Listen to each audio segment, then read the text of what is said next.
Kulata. Kulata, welcome. Did you let's start with you. What did you see on the manifesto that is fascinating? Fascinating. Mm-hmm. That I you don't know think if that that's the right adjective. I mean, it's a manifesto. It's a wish list. mm, To an extent, he backed it up with how he's going to fund it. So there's the how aspect there. mm, But it depends. For my own politics, I'm more of a right of a center person. I mm, did not really meet a lot of my expectations. I was wishing for a lot more liberalization, deregulation, privatization.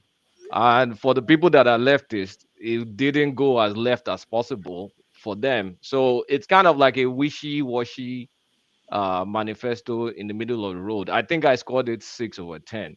But because it's not a spectacular manifesto, it also means it has the potential of getting executed because it's not super transformational. So there's no massive promise that, I mean, there's no 1 naira to $1 that none of that nonsense is there. But there are a few aspects that is interesting. It's going to shrink the size of the federal government. So that interested me because I think federal government gets 56% right now. They're going to shrink that. Buhari wants to get it to 49. I think it wants to shrink it below.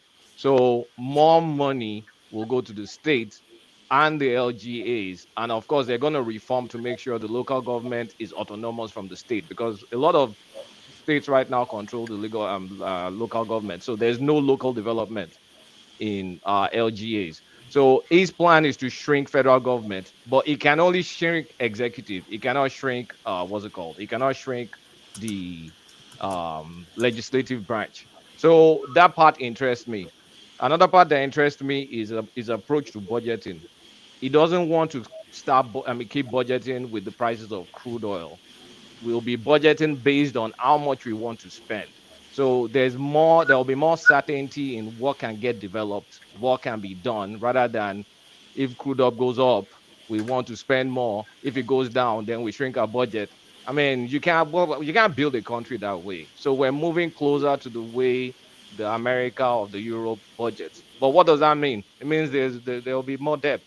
There'll be more debt because if our revenues cannot fund the deficit, we have to borrow.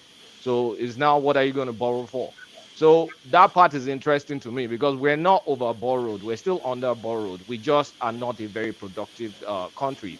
Uh, Ghana, that Vine comes to push every now and then here, they're 86% borrowed to their GDP. We're at 26%. The only problem we don't have is we don't have revenues because we have everybody stealing those revenues. That I mean, if we're making revenues, we should borrow more because we have so much deficits. There's so much deficits. And another aspect that interests me is a realistic approach to the inflation problem. Rather than using monetary tools to try and mock up excess liquidity, they reckon that the issue is there's too much money, fine, but there's too fewer goods. So we need to ramp up productivity. So you have to get people back in the farm. How do you do that? You go after security. Security, get more productivity. And if you read the aspect of his, what's it called? The agriculture, there's some cooperative groups there where farmers will be able to kind of like determine the kind of prices they will have.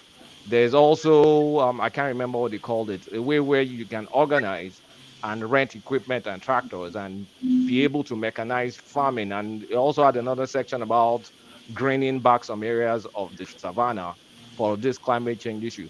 But like I said, it's for me it was wishy-washy. I did not like. I wanted. There are two aspects. He addressed the issue of arbitrage, the question I was asking Adewale, but they did not tell us the specific of if you're going to get rid of the two market exchange rate, like what is the exact solution for the your exchange rate? Are you going to float it? Are you going to let it leave based on what the market forces determine? Will the dollar just will you float naira to the dollar, or will you do something like Bode Augusto preferred, which is rather than float it, peg it to inflation rate differential between dollar and naira. Like if naira If we get average inflation for naira, for example, 14% in 10 years, dollar is like 2% in 10 years.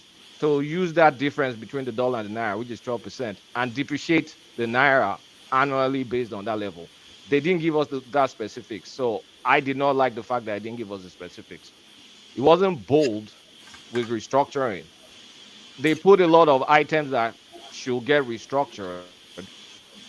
So it's realistic. Like it depends on what you can push in the House of Assembly and the Senate and the state houses. But it didn't say I'm going to kind of like create 6 regions that all of us, I mean, a lot of people want, so everybody can grow on their own. All that fancy stuff is not there. But just mentioning areas like what's the name of that list? Is it the protected list, or they have a list in the government that is a bit protected? That is on the table.